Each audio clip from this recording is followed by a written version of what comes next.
If God gives us free will and free will causes all suffering and evil, what could a toddler have possibly done to get bone cancer? This might be the worst non sequitur that I've ever heard. It does not follow that if free will exists, all evil and suffering comes from free will. It also doesn't follow that if free will exists, people, including children, get bone cancer. In fact, many people don't believe that free will exists, and bone cancer still exists. And what seems like a gotcha moment on the surface is just a nonsensical statement. But what about children and getting bone cancer? I'm gonna say this one for the people in the back.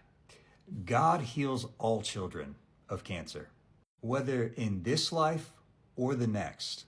And what I often find from atheists is that they're actually thinking too small on the issue. Because here's the reality, that if God heals all children of cancer right now on the earth, they're just going to die another way. It doesn't actually solve the problem. Because ultimately, cancer is not the issue, death is.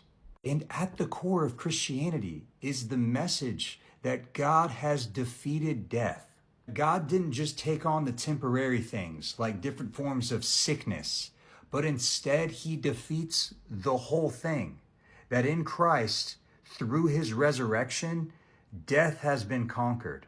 And Paul rejoices about it in 1 Corinthians 15, that there is victory over death in Christ. And this is not to downplay the suffering of individuals or children.